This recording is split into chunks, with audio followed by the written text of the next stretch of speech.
Magsitayo po ang lahat at dadasalin natin ang orasyon. Sa ngala ng Ama at ng Anak at ng Espiritu Santo, Amen. nagbalita ang anghel ng Panginoon kay Santa Maria. At siya'y naglihila lang ng Espiritu Santo. Aba, Ginoong Maria, napupuno ka ng grasya, ang Panginoong Diyos ay sumasayo. Bukod kang pinagpala sa babaeng lahat, at pinagpala naman ang iyong anak na si Jesus. Santa Maria, Ina ng Diyos, ipanalangin mo kaming makasalanan, ngayon at kung kami mamamatay. Amen. Narito ang alipin ng Panginoon. Maganap nawa sa akin ayon sa wika mo. Aba, Ginoong Maria, napupuno ka ng grasya, ang Panginoong Diyos ay sumasa iyo. Bukod kang pinagpala sa babaeng lahat, at pinagpala naman ang iyong anak na si Jesus. Santa Maria, Ina ng Diyos, ipanalangin mo kaming makasalanan, ngayon at kung kami mamamatay. Amen. At ang salita ay nagkatawang tao. At ikapamuhay sa atin. Aba, Ginoong Maria, napupuno ka ng grasya, ang Panginoong Diyos ay sumasa iyo. Bukod kang pinagpala sa babaeng lahat, at pinagpala naman ang iyong anak na si Jesus. Santa Maria, Ina ng Diyos, ipanalangin mo kaming makasalanan, ngayon at kung kami mamamatay. Amen. Ipanalangin mo kami, Santa Ina ng Diyos. Nang kami maging dapat makinabang sa mga pangako ni Kristo. Manalangin tayo. Panginoon naming Diyos, kasihan nawa ang aming kaluluwa ng iyong mahal na grasya, at yayamang dahilan sa pagbabalita ng anghel ay nakilala namin ang pagkakatawang tao ni Hesukristong anak mo. Pakundangan sa pagpapakasakit at pagkamatay niya sa krus ay papakinabangan mo kami ng kanyang pagkabuhay na mag-uli. Sa kalwalhatian sa langit, alang-alang kay Hesukristong Panginoon namin. Amen. Luwalhati sa Ama, sa Anak, at sa Espiritu Santo. Kapara nung una, ngayon at kailanman, at magpasawalang hanggan siya nawa. Luwalhati sa Ama, sa Anak, at sa Espiritu Santo. Kapara nung una, ngayon at kailanman, at magpasawalang hanggan siya nawa. Luwalhati sa Ama, sa Anak, at sa Espiritu Santo. Kapara nung una, ngayon at kailanman, at magpasawalang hanggan siya nawa. Sa ngalan ng Ama, at ng Anak, at ng Espiritu Santo. Amen. Magsiupo muna ang lahat.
Magsitayo po ang lahat.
Sa ngalan ng Ama at ng Anak at ng Espiritu Santo, ang pagpapala ng ating Panginoong Kristo, ang pag-ibig ng Diyos Ama, at ang pakikipagkaisa ng Espiritu Santo, naway sumainyong lahat.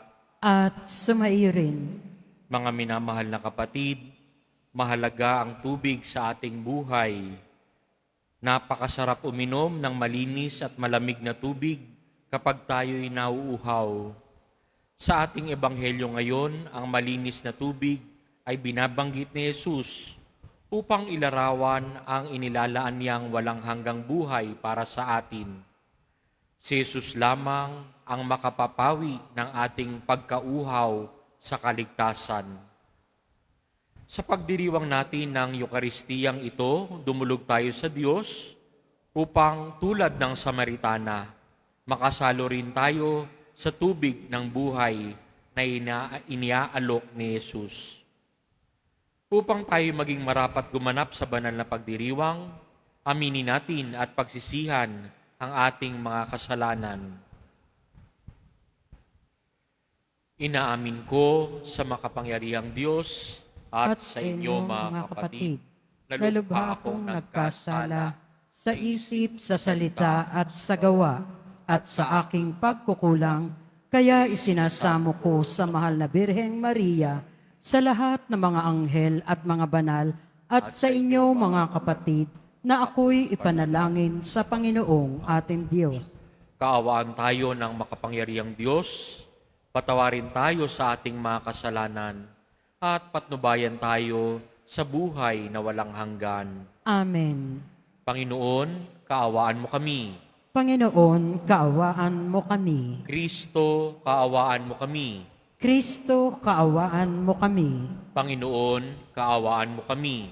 Panginoon, kaawaan mo kami. Manalangin tayo.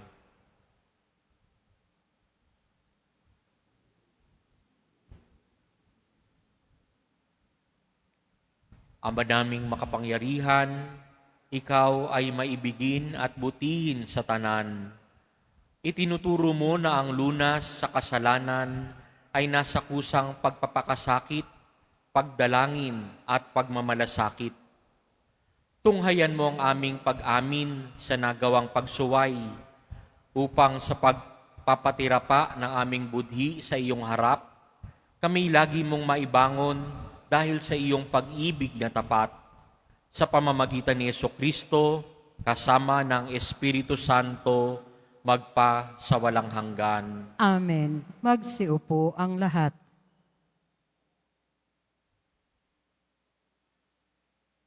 Pagbasa mula sa aklat ng Exodo. Noong mga araw na iyon, talagang uhaw na ang mga Israelita. Kaya sinumbatan nila si Moises. Inalis mo ba kami sa Ehipto para patayin sa uhaw, pati mga anak namin at mga hayop? Kaya taimtim na nanalangin si Moises sa Panginoon. Ano ang gagawin ko sa mga taong ito? Ibig na nila akong batuhin. Sumagot ang Panginoon. Magsama ka ng ilang pinuno ng sambahayan ng Israel at mauna kayo sa mga Israelita. Dalhin mo ang iyong tungkod na inihampas mo sa ilog at lumakad na kayo. Hihintayin ko kayo sa ibabaw ng malaking bato sa Horeb. Hampasin mo ito at bubukal ang tubig na maiinom ng mga tao. Gayon nga ang ginawa ni Moises. At ito ay nasaksihan ng mga kasama niyang lider ng Israel. Ang lugar na iyon ay pinangalanan nilang Masa at Meriba. Dahil sa dooy, nagtalo-talo ang mga Israelita at sinubok nila ang Panginoon. Ang pinagtalunan nila ay kung pinapatnubayan sila ng Panginoon o hindi. Ang salita ng Diyos. Salamat sa Diyos.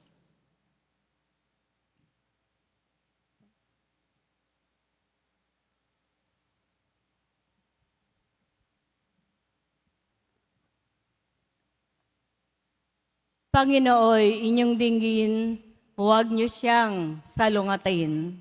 Panginooy, inyong dinggin, huwag niyo siyang salungatin. Tayo ay lumapit sa ating Panginoon. Siya ay awitan, ating papurihan, ang batong kublihan natin at kalakasan. Tayo ay lumapit sa kanyang harapan na may pasalamat. Siya ay purihin ng mga awiting may tuwa at galak. Panginooy, inyong dinggin, huwag niyo siyang salungatin. Tayo ay lumapit sa Kanya, sumamba at magbigay galang. Lumuhod sa altar nitong Panginoong sa ating lumalang. Siya ang ating Diyos, tayo ay kalinga niyang mga hirang. Mga tupa tayong inaalagaan. Panginooy, inyong dinggin, huwag niyo siyang salungatin. Ang kanyang salita ay ating pakinggan.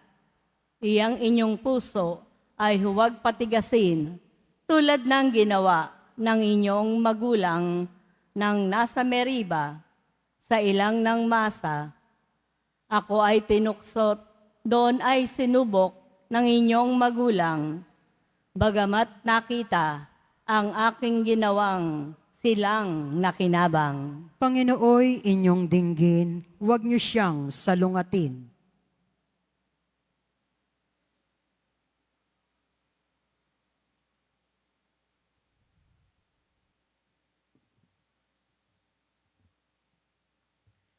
Pagbasa mula sa sulat ni Apostol San Pablo sa mga taga-Roma. Mga kapatid, yamang napawalang sala na tayo dahil sa pananalig sa ating Panginoong Heso Kristo. Sa pamamagitan niya'y mayroon na tayong kapanatagan sa harapan ng Diyos.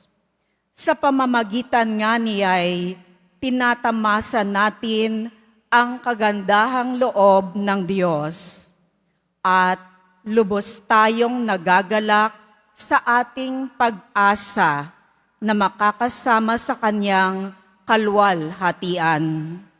Hindi tayo nabibigo sa ating pag-asa sapagkat ang pag-ibig ng Diyos ay ibinuhos sa ating mga puso sa pamamagitan ng Espiritu Santo na ipinagkaloob na sa atin. Sapagkat noong tayo'y may hina pa, namatay si Kristo sa takdang panahon para sa mga makasalanan. Mahirap mangyaring ialay ninuman ang kanyang buhay alang-alang sa isang taong matuwid. Bagamat maaaring may mga has na gumawa nito alang-alang sa isang mabuting tao. Ngunit ipinadama ng Diyos ang kanyang pag-ibig sa atin nang mamatay si Kristo para sa atin noong tayo'y makasalanan pa. Ang salita ng Diyos. Salamat sa Diyos. Magsitayo na po ang lahat.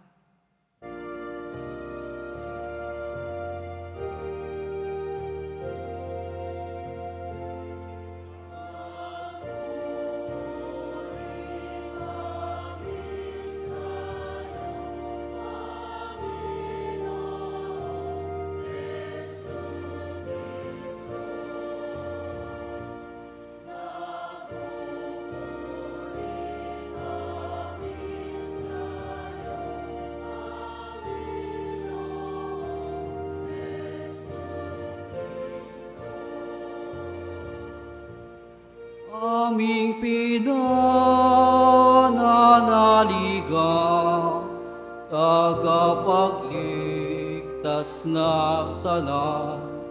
Panginoon, kami bigyan ng tubig na bungo. kami di mauhaw.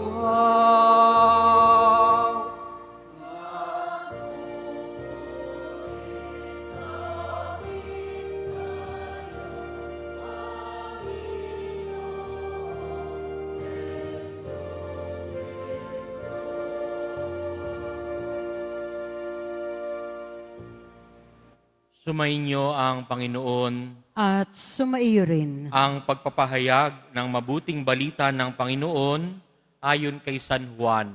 Papuri sa iyo, Panginoon. Noong panahong iyon, dumating si Jesus sa isang bayan sa Samaria na tinatawag na Sicar, malapit sa bukid na ibinigay ni Jacob sa kanyang anak na si Jose. Dito matatagpuan ang balon ni Jacob. Umupo si Jesus sa tabi nito sapagkat siya'y napagod sa paglalakbay. Halos katanghaliang tapat na noon. May isang Samaritanang dumating upang umigib. Sinabi ni Jesus sa kanya, "Maaari bang makiinom?" Wala noon ang kanyang mga alagad sapagkat bumili ng pagkain sa bayan. Sinabi sa kanya ng Samaritana, "Kayo'y Hudyo at Samaritana ako. Bakit kayo humihingi sa akin ng inumin? Sapagkat hindi nakikitungo ang mga Hudyo sa mga Samaritano." Sumagot si Jesus, "Kung alam lamang ninyo kung ano ang ipinagkakaloob ng Diyos at kung sino itong humihingi sa inyo ng inumin, marahil kayo'y hihingi sa Kanya at kayo na may bibigyan niya ng tubig na nagbibigay buhay." "Ginoo," wika ng babae, "malalim ang balong ito at wala man lamang kayong panalok. Saan kayo kukuha ng tubig na nagbibigay buhay? Higit pa ba kayo kaysa aming ninunong si Jacob na nagbigay sa amin ng balong ito? Uminom siya rito, pati ang kanyang mga anak at ang kanyang mga hayop." Sumagot si Jesus, "Ang umiinom ng tubig na ito'y muling mauuhaw. Ngunit ang uminom ng tubig na ibibigay ko'y hindi na muling mauuhaw. Ito'y magiging isang bukal sa loob niya, babalong at magbibigay sa kanya ng buhay na walang hanggan." Sinabi ng babae, "Ginoo, kung gayon po'y bigyan ninyo ako ng tubig na sinasabi ninyo, nang hindi na ako mauhaw, ni pumarito pa upang sumalok. Umuwi ka at isama mo rito ang iyong asawa," wika ni Jesus. "Wala po akong asawa," anang babae. "Tama ang sinabi mong wala kang asawa," tugon ni Jesus, "sapagkat 5 na ang iyong naging asawa at ang kinakasama mo ngayon ay hindi mo asawa. Totoo ang sinabi mo." Sinabi ng babae, "Ginoo, sawari ko'y propeta kayo. Dito sa bundok na ito, sumasamba sa Diyos ang aming mga magulang. Ngunit sinasabi ninyong mga Hudyo na sa Jerusalem lamang dapat sambahin ang Diyos." Tinugon siya ni Jesus, "Maniwala ka sa akin, ginang. Dumarating na ang panahon na sasambahin ninyo ang Ama, hindi lamang sa bundok na ito o sa Jerusalem. Hindi ninyo nakikilala ang inyong sinasamba, ngunit nakikilala namin ang aming sinasamba, sapagkat ang kaligtasan ay galing sa mga Hudyo. Ngunit dumarating na ang panahon, ngayon na nga, na ang tunay na sumasamba sa Ama ay sasamba sa Kanya sa Espiritu at sa katotohanan. Sapagkat ito ang hinahanap ng Ama sa mga sumasamba sa Kanya. Ang Diyos ay Espiritu, kaya't dapat niyang sambahin sa Espiritu at sa katotohanan." Sinabi ng babae, "Nalalaman ko pong paririto ang Mesiyas, ang tinatawag na Kristo. Pagparito niya, siya ang magpapahayag sa atin ng lahat ng bagay. Akong nagsasalita sa inyo ang tinutukoy mo," sabi ni Jesus. Dumating ng sandaling iyon ang mga kanyang mga alagad, nabigla sila nang may makitang nakikipag-usap siya sa isang babae. Ngunit isa man sa kanila ay walang nagtanong kung anong ibig sabihin ni Jesus, kaya't kung bakit siya nakikipag-usap sa babae. Iniwan ng babae ang kanyang banga, bumalik sa bayan at sinabi sa mga taga roon, "Hali kayo, tingnan ninyo ang taong nagsabi sa akin ng lahat ng ginawa ko. Siya na kaya ang Kristo?" Kaya't lumabas sila sa bayan at nagpunta kay Jesus. Samantalang makailang ulit na sinabi sa kanya ng mga alagad, "Rabay, kumain na po kayo." Ngunit sumagot siya, "Ako'y may pagkaing hindi ninyo alam." Kaya't nag-usap-usap ang mga alagad, "May nagdala kaya sa kanya ng pagkain?" Sinabi sa kanila ni Jesus, "Ang pagkain ko'y ang tuparin ang kalooban ng nagsugo sa akin at ganapin ang ipinagagawa niya." Hindi ba sinasabi ninyo, 4 na buwan pa at anihan na? Sinasabi ko sa inyo, masdan ninyo ang mga bukid, hinog na at handa ng anihin. Ang gumagapas at tumatanggap ng upa ay nagtitipo ng bunga para sa buhay na walang hanggan. Kaya't magkasamang nagagalak ang naghasik at ang nag-aani. Kaya totoo ang kasabihang, iba ang naghahasik at iba naman ang nag-aani. Sinugo ko kayo upang anihin ang hindi ninyo inihasik. Nagpagal ang iba at kayo ang nag-aani sa kanilang pinagpagalan.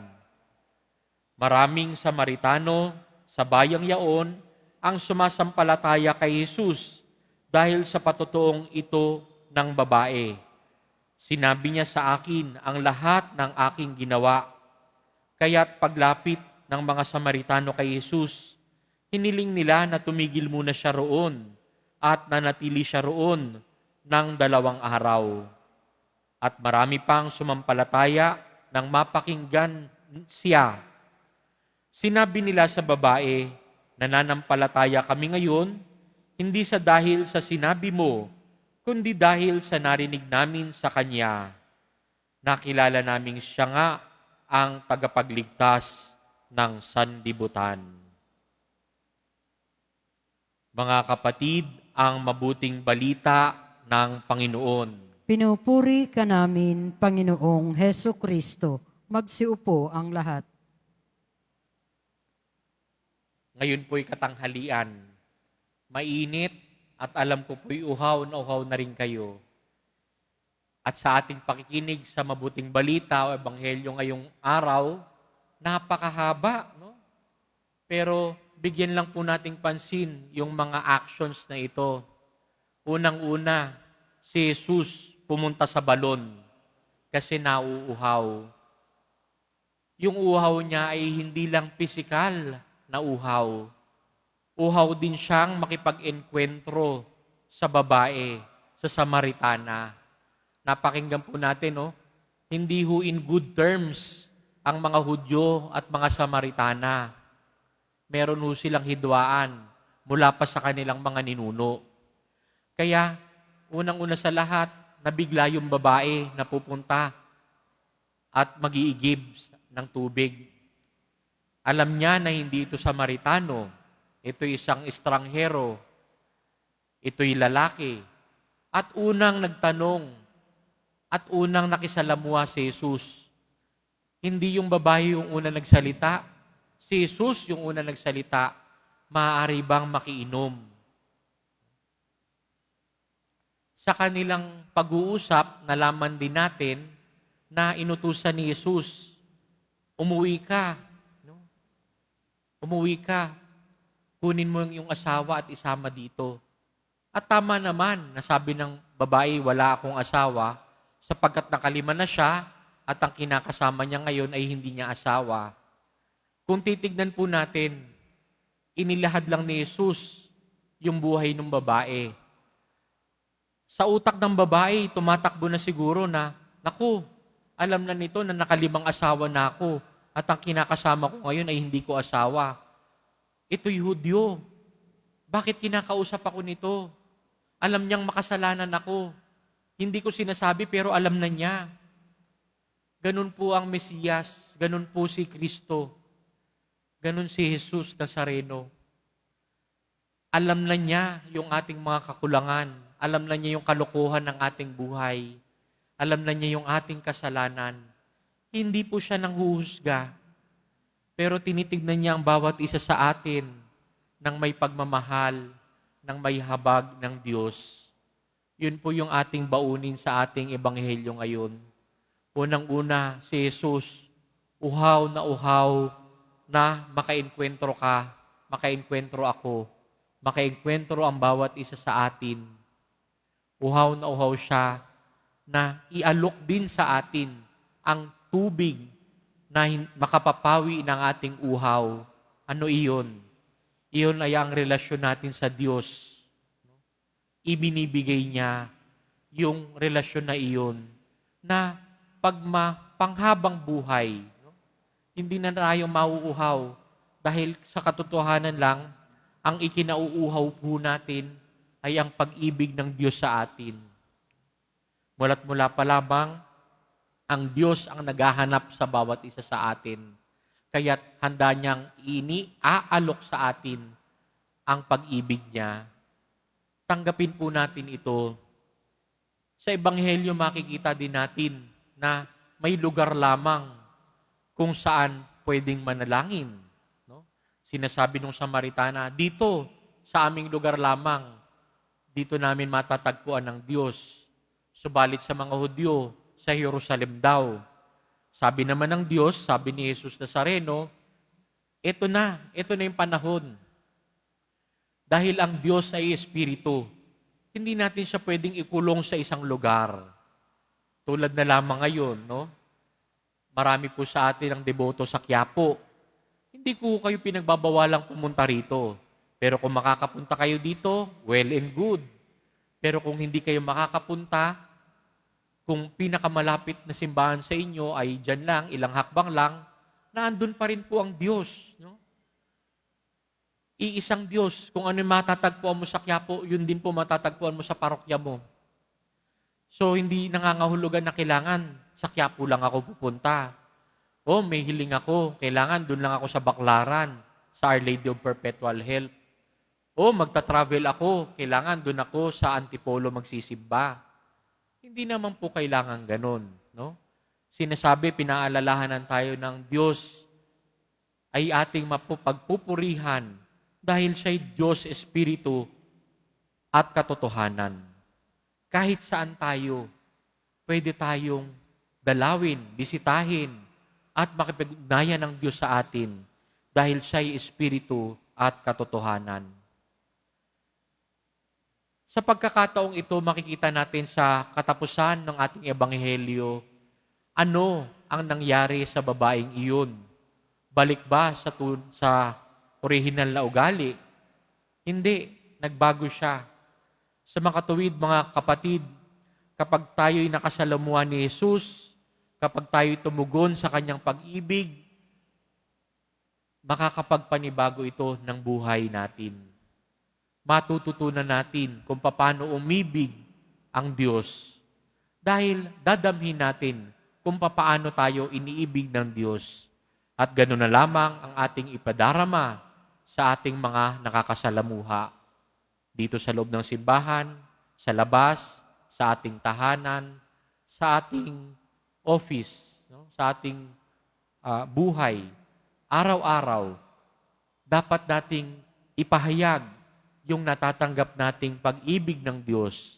Ipahayag natin ito sa ating buhay at sa ating kapwa. Amen. Magsitayo po ang lahat.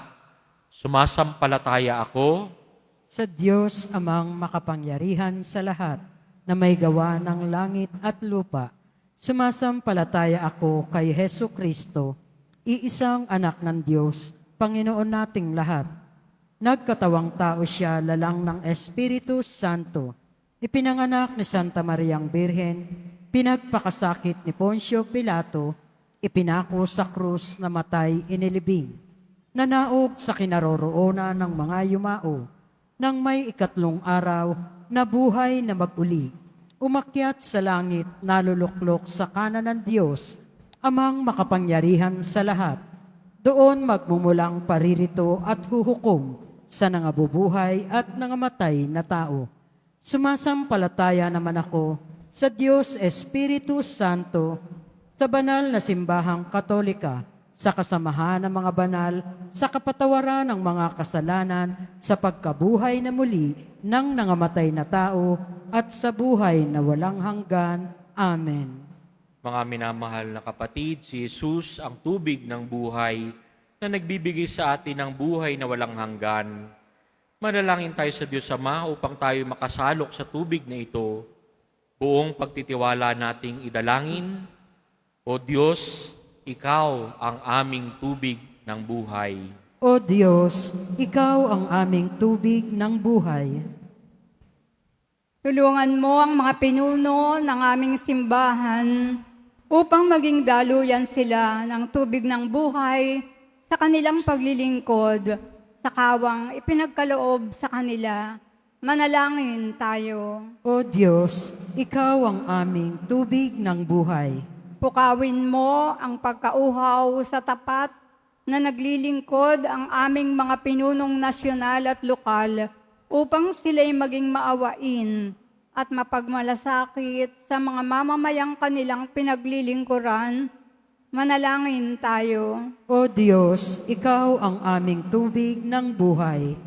Maging bukal ng pag-ibig nawa ang bawat pamilya upang bawat magulang, anak, kapatid at kamag-anak ay maging daluyan ng pagpapatawad at pagkakasundo sa iyong kaharian.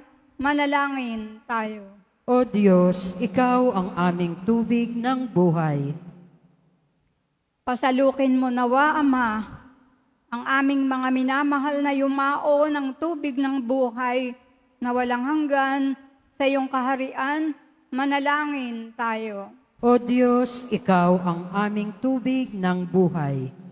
Tinataas din namin ang mga kapatid naming nangangailangan ng panalangin, ang mga pangangailangan ng aming pamayanan at ang ating mga personal na kahilingan.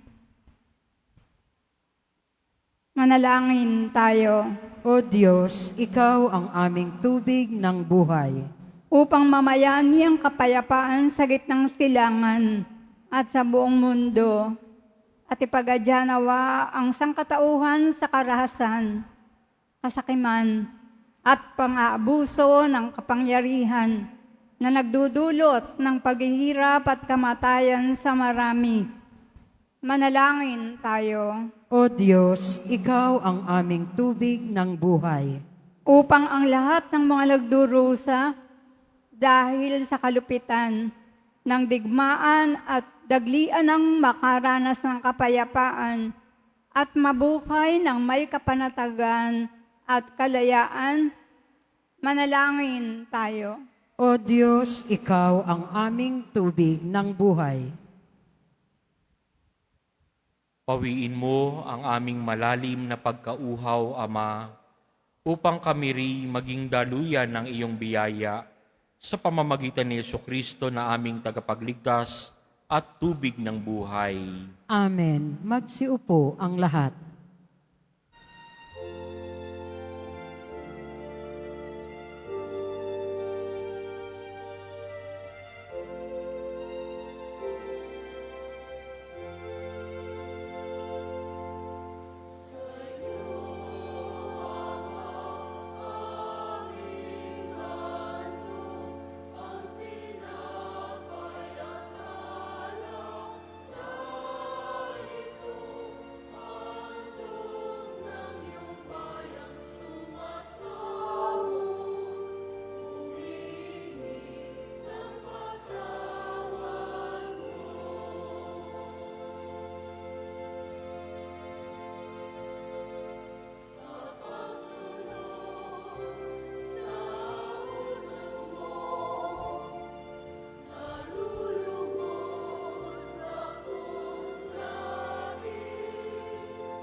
Magsitayo po ang lahat.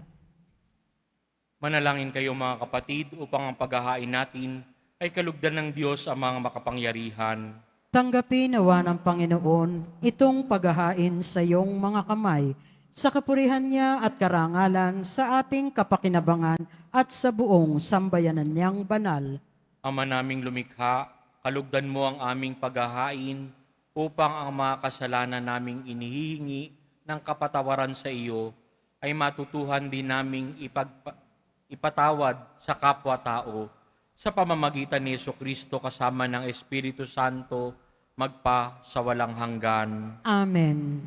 Sumainyo ang Panginoon, At sumaiyo rin, itaas sa Diyos ang inyong puso at diwa. itinaas na namin sa Panginoon. Pasalamatan natin ang Panginoong ating Diyos. Marapat na siya ay pasalamatan. Ama naming makapangyarihan, tunay ngang marapat na ikaw ay aming pasalamatan sa pamamagitan ni Jesucristo na aming Panginoon, sa kanyang paghingi ng tubig sa babaeng taga-Samaria, kanyang ipinagkaloob ang pananalig upang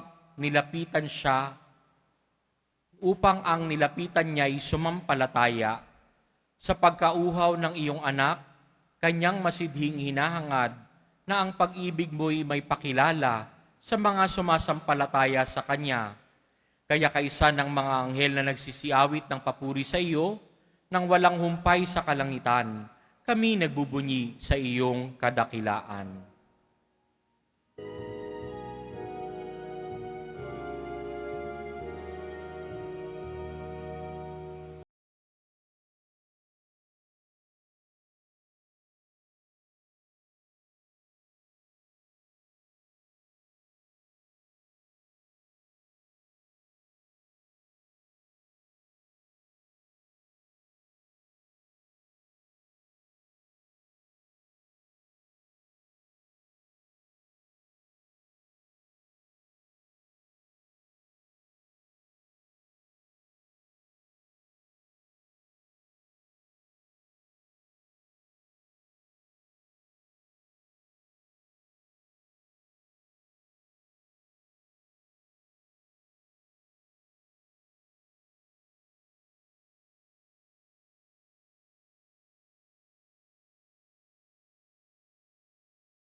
Ama naming banal, ikaw ang bukal ng tanang kabanalan. Kaya't sa pamamagitan ng iyong Espiritu, gawin mong banal ang kaloob na ito upang para sa aming maging katawan at dugo ng aming Panginoong Jesucristo. Bago niya pinagtiis ang kusang loob na maging handog, hinawakan niya ang tinapay. Pinasalamatan kaniya, pinaghati-hati na iyon, iniabot sa kanyang mga alagad at sinabi, "Tanggapin ninyong lahat ito at kanin. Ito ang aking katawan na ihahandog para sa inyo."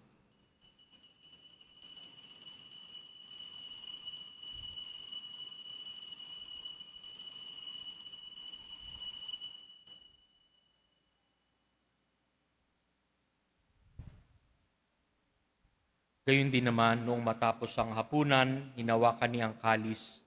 Muli kaniyang pinasalamatan. Iniabot niyang kalis sa kanyang mga alagad at sinabi, "Tanggapin ninyong lahat ito at inumin. Ito ang kalis ng aking dugo, ng bago at walang hanggang tipan. Ang aking dugo na ibubuhos para sa inyo at para sa lahat, sa ikapagpapatawad ng mga kasalanan. Gawin ninyo ito sa pag-alala sa akin."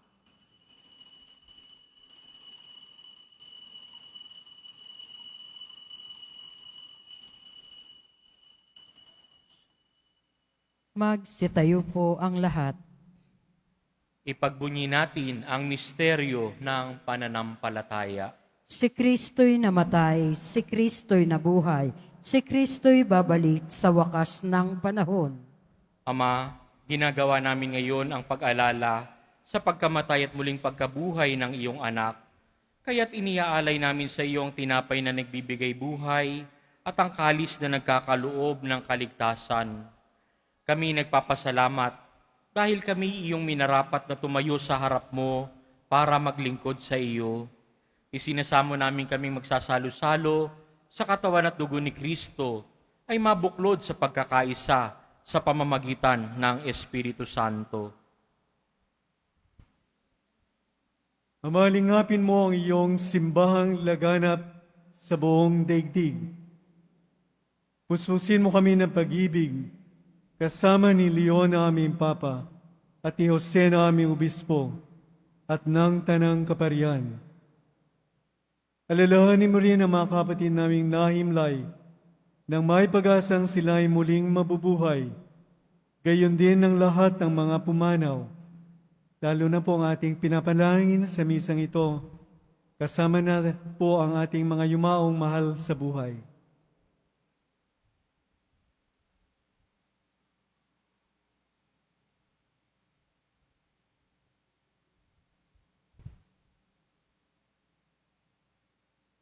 Kawan mo sila at patuloy sa iyong kaliwanagan.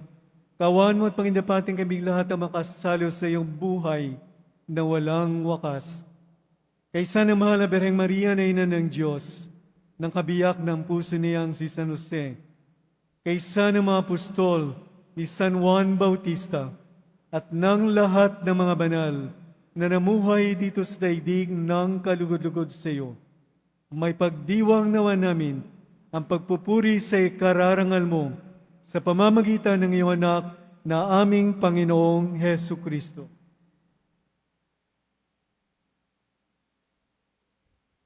Sa pamamagitan ni Kristo kasama niya at sa Kanya, ang lahat ng parangal at papuri sa iyo, Diyos sa mga makapangyarihan kasama ng Espiritu Santo, magpa sa walang hanggan.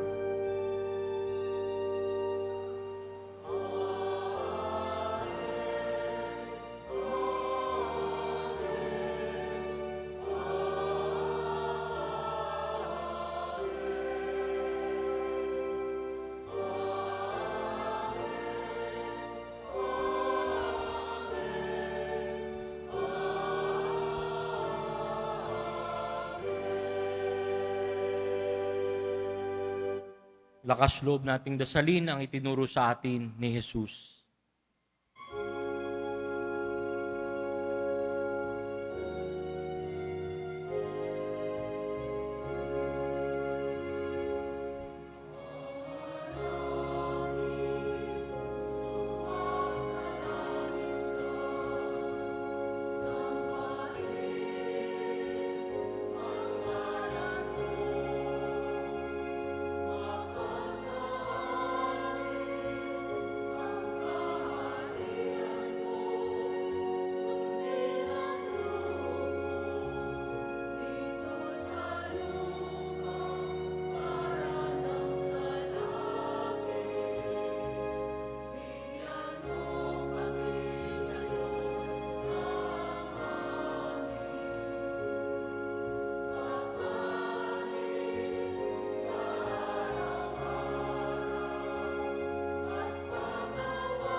Hinihiling namin kami iadya sa lahat ng masama, pagkalooban ng kapayapaan araw-araw, iligtas sa kasalanan, at ilayo sa lahat ng kapahamakan, samantalang aming pinananabikan ang dakilang araw ng pagpapahayag ng tagapagligtas naming si Jesucristo. Sapagkat iyo ang kaharian at ang kapangyarihan at ang kapurihan magpakailanman. Amen. Panginoong Kristo, sinabi mo sa iyong mga apostol, kapayapaan ang iniiwan ko sa inyo, ang aking kapayapaan ang ibinibigay ko sa inyo. Tunghayan mo ang aming pananampalataya at huwag ang aming paulit-ulit na pagkakasala. Pagkalooban mo kami ng kapayapaan at pagkakaisa ayon sa iyong kalooban, kasama ng Espiritu Santo, magpa sa walang hanggan. Amen. Ang kapayapaan ng Panginoong Diyos ay laging sumainyo. At sumaiyo rin. Magbigayan kayo ng kapayapaan sa isa't isa.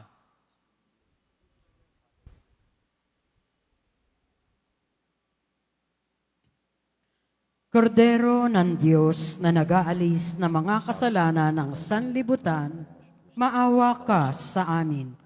Kordero ng Diyos na nag-aalis ng mga kasalanan ng sanlibutan, maawa ka sa amin. Kordero ng Diyos na nag-aalis ng mga kasalanan ng sanlibutan, ipagkaloob mo sa amin ang kapayapaan. Magsiluhod po ang lahat.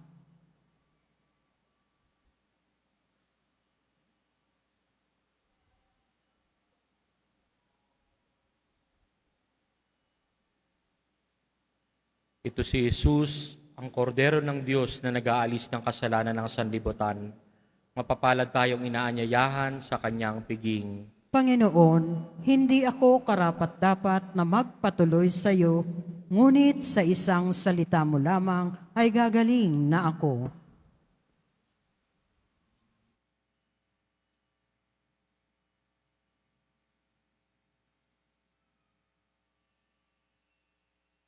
Para sa lahat ng tatanggap ng banal na komunyon, sasagot po tayo ng amen pagkasabi ng pari o lay minister ng katawan ni Kristo at isubo agad sa bibig bago umalis sa harapan ng pari o lay minister. Sumunod po tayo.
Announcement.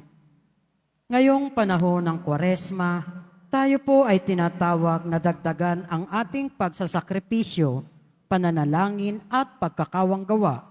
Kaugnay nito, magkakaroon po tayo ng second collection para sa pondo ng Alay Kapwa. Ang malilikom dito ay gagamitin upang tumugon sa mga pangangailangan ng ating mga kapatid na may sakit, nagugutom at maging biktima ng iba't ibang kalamidad. Tinatawagan po tayo ng ating mahal na Arsobispo Jose Cardinal Advincula na maging bukas palad sa ating kapwa. Tumulong po tayo.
Inaanyayahan po ang mga ministry, organization at samahan ng ating simbahan at lalo na po ang mga deboto ng mahal na poong Jesus Nazareno sa ating parish-wide Lenten Resurrection Series 3 sa darating na March 10, 2026 Martes sa ganap na ikapito ng gabi dito sa ating simbahan. Ang ating tagapagsalita sa araw na iyon ay si Reverend Father Anthony A. Coa, Parochial Vicar, San Roque Cathedral, Diocese of Caloocan. Makiisa po tayo. Mga kadeboto, mabibili pa rin po sa ating Pilgrim Center and Souvenir Shop ang mga imahe ng poong Jesus Nazareno at aklat dasalan patungkol sa poong Jesus Nazareno, English or Tagalog, at iba pang mga souvenir. Ito po ay matatagpuan sa pinakaharap ng ating simbahan. Ang The Nazarene Catholic School, paaralan ng Basilica Minore at pambansang dambana ni Jesus Nazareno ay tumatanggap na ng mga mag-aaral mula sa preschool hanggang senior high school para sa school year 2026-2027. Para sa lahat ng mag-e-enroll ng grade 1 at grade 7, ang paaralan po ay magbibigay ng libreng mga libro para sa taong 2025-2026. Mayroon ring academic discount para sa mga mag-aaral na kabilang sa top 10. Mayroong matatanggap na 13,000 ESC subsidy ang mga grade 7 na patuloy na matatanggap hanggang sa sila ay makarating ng grade 10. Bukod pa rito, ang lahat ng mga mag-aaral na papasok bilang grade 11 mula sa public school ay maaari pong mag-enroll sa Nazarene Catholic School ng libre. Ang paaralan ay matatagpuan sa Arhidalgo Street, Quiapo, Manila, malapit sa dating MLQ University at Holy Face Convent. Ito po ay bukas mula 8 ng umaga hanggang 4 ng hapon. Para sa karagdagang informasyon, maaari kayong mag-message sa Nazarene Catholic School Facebook page. Para sa iba pang mga edukasyon, pinansyal, diskwento at mga scholarship na maaaring matanggap mula sa paaralan o sa ating simbahan, maaari niyong tawagan ang mga sumusunod na numero 8244-5609 o 096-211-2152. Maraming salamat po. Pagkatapos ng misa ang pagbabasbas po ng banal na tubig ay magaganap sa labas ng ating simbahan. Pinakikiusapan ang lahat na ang tanging labasan o exit ay sa Quezon Boulevard at sa Plaza San Juan lamang. Iwasan po natin ang magtulakan. Sumunod po tayo. Maraming salamat po sa inyong pagdalaw at pagsisimba sa Basilica Minor at Pambansang Dambana ni Jesus Nazareno. Magsitayo na po ang lahat. Manalangin tayo. Ama naming mapagmahal, sa pakikinabang naming sa iyong banal na piging, pinagsalusaluhan namin ang bigay mong pagkain. Ang ginaganap namin ngayon sa pagdiriwang ay lubos nawang mangyari sa gawain namin araw-araw sa pamamagitan ni Jesucristo kasama ng Espiritu Santo magpa sa walang hanggan. Amen. Sumainyo ang Panginoon, At sumaiyo rin. yumuko para sa pagbabasbas.